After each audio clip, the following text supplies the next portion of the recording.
decision tayo, plano na yun ng Diyos. Plano na yun ng Panginoon na narito tayo sa umaga nito. Alam niyo ng Diyos na tayo ay gagamitin niya sa umagang ito at sa kanyang gawain, no? So we need only to follow kasi napakahirap po na gumawa tayo ng mga nakaranas na ba kayo nagkakaroon kayo ng sarili yung desisyon and then napapahamak kayo. Yeah. Pero pag plano ng Diyos, talaga naman napaka-best. Wala kang itanong, no? So kami ni Pastor, nakakatawa, example na namin ni Pas, mula sa pag-aasawa, yung nakakatawa no, kasi yung father ko, basta may ano sa love story namin, minsan sabi yung father ko na siyempre may gusto sila ibang yung gano'n, yung sabi niya, so na-prostrate na daw ako, kaya siya na yung asawa ko, yung mga gano'n. So pero hindi nila alam, no, I have my own prayer, na talagang alam ko na sinagot ng Diyos. So it's not, kaya sabi ko, na yun naman gano'n, yan reality, no, even in your partner. So, ang hirap lang sabihin kasi siyempre yung family ko is devoted Catholic. So medyo mahirap mag-testify sa kanila. Bago pa ganun sila. But they don't know when I know Jesus, I trust God. No? They don't know that every actions, every decision making, talagang inilay down ko sa Lord. Hinihingaan ko talaga ng confirmation. Hindi ako gumagawa ng mga bagay na walang confirmation sa Lord. Kasi ayaw ko yung sisihin mo ako, Lord. Yeah. So until na such time na talagang, ganyan, na pumunta kami ng Saudi. Alam mo, yung pinakasimple lang, pumunta lang kami ng Bicol para mag-pioneer. So, ang gusto ko lang magstay sa isang lugar, mag-pioneer, magpalaki ng church, mag-handle ng church. Yung gano'n lang ba? Yung ayaw ko na yung lipat na naman, magsasimula na naman. Yung gano'n, yung gusto mo, yun ang gusto mo. Yung mag-stable ka lang sa isang lugar. Talagang doon ka lang mag-aano ng mga kaluluwa, mag-aalaga, mag-aakay. Gano'n lang kasimple yung gusto ko sa ministry. Hindi ko na inis pumunta ng Saudi, pumunta ng Dubai. Pero talagang God, there has a time na dumating sa punto na I ask God, Lord, ba't mo kami tinanggal? Lord, ba't mo inalaw? Lord, ba't mo kami pinapunta dito? Yung ganun ba? Pero God has a plan. God has a purpose. No? Good purpose. So nung nasa Saudi kami, nakita ko rin kung ano yung mga ministry doon, ang dami yung mga kaluluwa talaga na nangailangan sa Lord. Until sa time nasa Saudi naman kami, parang sabi ko naman, punta naman kaya tayo ng Dubai. Parang napag-ganon lang din ako. Sabi ko siguro okay na sa Dubai. Parang minsan, napakahirap din ano yun. Pero talaga ng Lord, hindi, ay ewan ko, basta. Sabi ko, plano ng Diyos na naririto kami. Napakasimple lang nung umalis kami ng Saudi, ginamit din kami doon no? Before kami umalis. Ang ganda lang ng usapan namin ng anak ng employer namin, pero namatay na yung employer namin. Sabi na, transferable ikama. Tapos nung aalis na kami, buyout na, iba buyout na kami. So lilipat na sana kami ni Paz sa hospital. So bali, ako doon, cleaners, for the meantime, paying ng supervisor kung saan siya pupunta. Tapos si Paz, driver ng ambulance, and for the meantime, tumutulong din siya sa gawain sa hospital. Excuse me. Tapos talagang na, ready na yung aming tirahan, hotel, yung ka-flat namin, mga nurses, mga doctors, na, bibilhan na kami ng mga kailangan namin, ganon. And then, nag-ask na kami doon sa aming alaga na alis. So, ang nangyari, ginipit niya kami. Ayaw niya magpa-release, gusto niya buyout. So, hindi naman mga bobo yung kukuha sa amin, no? Na para na iba-buyout kami na ganung halaga. So, until such time na sabi ko, ano ba to? Then sabi ng supervisor, what should I do? Ano sabi yung gagawin ko sa inyo para makastay kayo? Sabi ko, dahil kung ganito, walang kukuha sa atin. So we need to, option, nakita namin isang friend ng pastor namin dito, paano pumunta ng Dubai? Yung agency namin, doon din siya dumaan. So yun, nakapunta kami dito. And then sabi ko, may gagawin pala ang Diyos. Amen, hallelujah. So pero grabe yung question ko, isipin mo, lilipat kayo sa hospital, and then yung salary namin tinaasan na, tapos yung accommodation namin, yearly vacation, and then yung mga benefits ba nandoon. Pero iba yung gusto ng Lord eh. So we need to follow it. And then such time na dumating kami dito, so praise God, na-meet din namin si Paz. And thank God na tinanggap din kami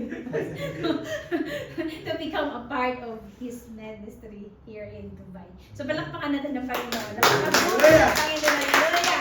Hallelujah! So ganun minsan, hindi natin maintindihan yung plano ng Lord. Pero saan man tayo dalhin ng Diyos, magpagamit tayo. Huwag natin gawing stuck o dahilan yung mga sitwasyon o mga problema sa buhay natin. Kahit anong bigat yan, talagang sumunod lang tayo sa gusto ng Diyos sa buhay natin. Amen. So what God's purpose in our life, no? If we trust in God's good purpose, gusto ng Diyos, we have a divine assurance. No? We have a divine assurance. And we know, St. Paul speaks with confidence, not assumption. There is certainly in God's activity. St. Paul, talagang si Paul, he speak confidently. Ibig sabihin, confident siya. Ibig sabihin, sigurado siya dun sa sinasabi niya. No? Sigurado siya sa sinasabi niya sa salita ng Diyos. Hindi yung naririnig niya lang, kasi sabi ni Kuya Ray, ganito daw. Hindi daw, okay lang daw hindi magsimba pag Sunday. Okay lang daw hindi mag-tithes. Diba? Ganun. Pero talagang sinasabi ni Paulo, magbigay kayo. Talagang sinasabi niya yung totoo na salita ng Diyos. So wala siyang, hindi siya nakikinig doon sa mga haka-haka lang. Sometimes, ito yung nakakalungkot. Pag hindi tayo nagbasa ng salita ng Diyos, madali tayong madaya ng away. So it's same din po sa ating Christian life. Kailangan talaga magkaroon tayo ng divine assurance. Magbasa tayo ng salita ng Diyos. Para alam natin yung ating lakbayin. Pag nagbasa tayo ng salita ng Diyos, i-guide tayo ng Holy Spirit sa ating paglalakbay, sa ating spiritual life. Sa mundo ito, ang daming pandaraya ng kaaway. If we are not aware, talagang madadaya tayo. Talagang madadala tayo. And then, ano man gagawin ng kaibigan mo kung dinala ka niya sa katamakan, hindi man siya makapagliligtas sa iyo. But sa bibig lang. So, we need to ask God's always, no? We need to more hungerness to His Word. So that the purpose of God, good purpose of God in our life will fulfill. Hindi tayo malihis ng landas. Sorry, kasi nung gago. No?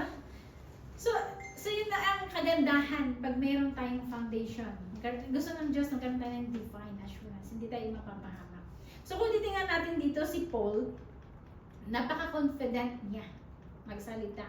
So kung titingnan natin si Paul, he's not an ordinary people. He is a high priest. Ibig sabihin na pinakamataas na posisyon niya, no? Napakataas ng posisyon niya as a high priest. And then ang buhay ni Paul, he is a persecutor also before of the Christian people. But when he know Jesus, he follow Jesus. Talagang sumunod si Paul sa Panginoon. At kung titingnan natin, napaka-respetado nilang tao. Respetadong pamilya sila. Hindi sila yung basta-basta lang ng mga ordinaryong tao. Pero Paul, humbly serving to the Lord. Nagpakumbaba sa. Hindi niya tinignan yung kanyang profession, hindi niya tinignan yung kanyang kalagayan, but he followed God kung ano ang gusto ng Panginoon. No? Sa anong purpose ng Lord sa buhay niya. Talagang yun ang na-fulfill. Yun ang na-prevail. Hindi niya tinignan kung anong meron siyang profession sa kanyang buhay. So nakakatuwa po dito, yun ang gusto ko nang emphasize na kailangan natin magkaroon ng divine assurance. Amen. So in 2 Corinthians it says that in chapter 5 verse 7, for we live by faith and not by sight. So kailangan natin mamuhay ng may buong pananampalataya at hindi lang yung nakikita natin, no? So, paano ako gumaling? Din naman ako nakikita kay Lord, pinag-pray ko naman to na gumaling. Hindi ko naman siya nakikita na hinipo niya ako. So, you need to live by faith. Kailangan meron kang pananampalataya na buo na ang Diyos ko ay buhay, ang Diyos ko ay a big healer, ang Diyos ko ay comforter, ang Diyos ko ay nagpapatawad, ang Diyos ko ay tutulong sa akin sa lahat ng pangangailangan ko. You need to have faith that your God is alive. Your God is still always there for us. Kaya minsan maingat din tayo sa mga sinasabi natin, no? Kasi kung ano sasabihin mo kay Lord, yun din yung sasagutin ng Diyos para sa'yo. Kaya pag talagang may hinihingi ka sa Lord, you need to be specifically. So, kailangan natin ma-experience yung divine assurance sa talagang, sa pananampalataya natin, sa paglilingkod natin sa Diyos, tayo ay maliligtas. No? So, sinasabi na iba, gusto ko magpakabait. Kasi pag mabait ka, actually sa totoo lang, nung before hindi pa talaga ako Christian, wala pa talaga foundation sa Christian life kasi simple Catholic ako. Kasi kung sino naman sa Catholic, ay hindi naman inaano yung mga Catholic.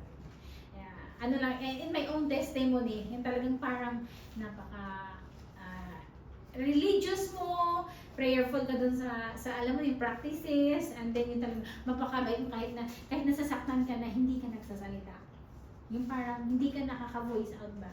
Pero when I was a Christian, when I was have a freedom, sabi ko hindi pala. You need to speak out. Kailangan mo pala sabihin your rights. Hindi yung parang okay lang yan, ganun. So kailangan talaga matuto kang magsalita, no? Kailangan talaga pala na yung talagang isang bagay na yung kabaitan mo sa paglilingkod sa Diyos, bunga na lang yun ang naging pananampalataya. Kung dati, ganito ka, ngayon naging ganito ka, dahil naging mabait ka, dahil talaga sa iyong pananampalataya. Naging bunga ng pananampalataya. Kasi kung wala naman talaga na yung pananampalataya, I think most of us are maldita. Siguro behind yung pagkamaldita, sabi ng mga pinsan ko, napakataray mo ng bata. No? So, sabi ko, so yung mga bagay na yun, nagkakaroon ng bunga yung pananampalataya natin. So, kailangan manampalataya tayo sa Diyos, na ang Diyos mayroong magandang plano sa ating buhay. No? So, we need to have a divine assurance to the Lord. Kung titingnan po natin dito, no? In mission field, no? And in trials, believers can be assured that God is actively at work. Kahit po tayo ay naglilingkod sa Lord, na-experience po natin na ang Diyos talaga ay buhay. Amen. Ang Diyos ay kumikilos sa ating buhay. Amen. Did we experience that? Amen. Na-experience po ba natin yun? Amen. Amen. Kahit nakakaranas tayo ng pag-uusig, ng kahirapan sa mundong kinagalawan natin, but still, God is working. Gumagalaw ang Diyos. Bakit? Dahil sa ating pananampalataya. Naniniwala tayo na gagawin ng Diyos yung gusto natin para sa Kanyang gawain. Amen. Kaya kahit ganito, kaya ako minsan I pray, Lord, may desire ka sa Lord, sa gawain ng Lord. It's not for you, it's not by your name, it's not you recognize, but for the glory of God. Amen. Because you know your God. That's why you want to serve your God. Amen. Hindi dahil para makilala ako dyan, para i-recognize sila ako, ganyan. No. Actually, I am a person talagang okay na sa akin sa gilid-gilid. Wala akong problema. Mas nahihiya ako yung talagang i-recognize. But I know my God will recognize me. Even the people will not recognize me. So, yun ang nakakatuwa. Kasi talagang God is working. No? So, second, God's sovereign activity in all things, God's work. No? Sa lahat ng bagay, ang Diyos ay pumikilos. God is not passive. He is orchestrating every detail of life for His divine plan. So, God's not passive. Hindi po siya palipat-lipat, hindi po siya pabago-bago. No? He is organized. Ibig sabihin, napaka-organized. Iwan ko sa inyong room o sa inyong bahay, siguro napaka-organized nyo rin, right? Dito yung TV, dito yung mga books, right? Yung dining table, yung salad seat, yung kainan. Diba? Yung Diyos, ganun din. Napaka-organized ng Diyos. So sabi nga niya dito sa Jeremiah chapter 1 verse 5, before I formed you in the womb, I know you. Before you were born, I set you apart. I appointed you as a prophet of the nations. So, titignan nyo yun. Before I formed you, si Nathan, sa sinapupunan pa lang pala ni mami niya, kilala ka sa ng Diyos. Amen. Alam na ng Diyos yung kanyang journey. Amen. Alam na ng Diyos na dadalhin sa dito sa church. Amen. Alam na ng Diyos ang lakbayin mo sa Kanya. Appointed. In-appoint na sa ng Diyos. Na later on, si Nathan maging ganito. Si pastor naging pastor. So, alala ng Diyos yung ating mga lakbayan. No? So God is a God who has a good purpose in our lives. May purpose po yung buhay natin. Kaya kailangan natin mabuhay. Hindi lang po para kailangan ko mabuhay dahil gusto ko makita yung mga apo ko. Kailangan natin mabuhay para kay Kristo. Amen. Amen. Hindi lang po para sa asawa natin, hindi lang po sa mga mahal natin sa buhay, because God need us. No? May purpose pang Lord. Gusto pang ng Lord mag-share tayo ng gospel sa ating mga friends, sa ating families, sa ating mga kaibigan na malapit lang dyan. So may purpose yun. Hindi po yun accidentally kung bakit nagkaroon ka ng burden na gusto mo i-share yung gospel sa kaibigan mo, o sa family mo, o sa anak mo. Hindi po, it's not an accident. It's not an accident. Ang Diyos, alam niya na yung takbo ng buhay mo. Bakit hindi ako pakali pag hindi ako nakatayo, hindi ako makatestimony, lungkot na lungkot ako. Kasi gusto ng Diyos yun. Bakit pag hindi ako nakasimba, lungkot na lungkot ako, parang hindi kompleto yung buhay ko. Kasi may kulang ka, hindi ka nagsimba. Bakit hindi ako nakabigay sa Lord ng tithes ko, talagang may guiltiness ako. Talagang lungkot na lungkot ako, parang hindi buo yung kasiyahan ko dahil hindi mo binigay para sa Kanya. No? Simple as that, kung ano ang gusto ng Panginoon, susundin natin para magkaroon tayo ng tinatawag natin na talagang joy na tunay. Yung kaligayahan na tunay na hindi kayang ibigay ng kahit ninuman.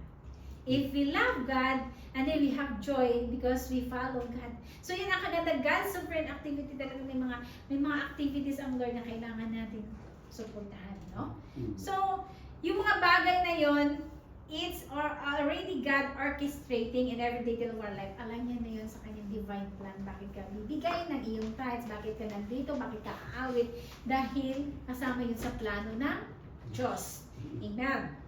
In Genesis chapter 50 verse 20, it says, "You intended to harm me, but God intended it for good." No? So, gusto ng Diyos talaga na intended for good. Ang gusto ng Diyos na tayo ay magkaroon ng magandang purpose sa kanyang kaharian.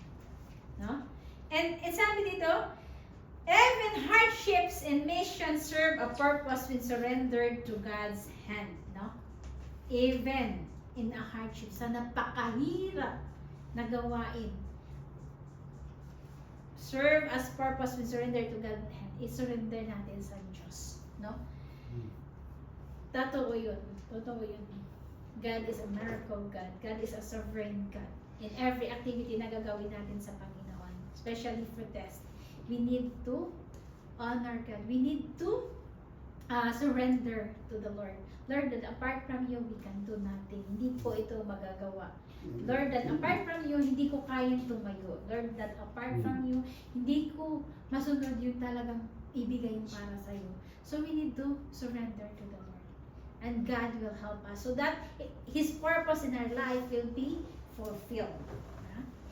So, especially in every act of giving becomes a tool of God's bigger plan. So, sometimes, sa mga activity ng Lord, kasama po yung ating pagbibigay na ating mga talents, na ating giving financially, yung ating mga everything, even yung mga nagluluto, even yung mga yung nakikita na naglilinis dito, yung mga skills natin, no? Hindi po yun na alantana, hindi yun na sabihin natin na wala lang.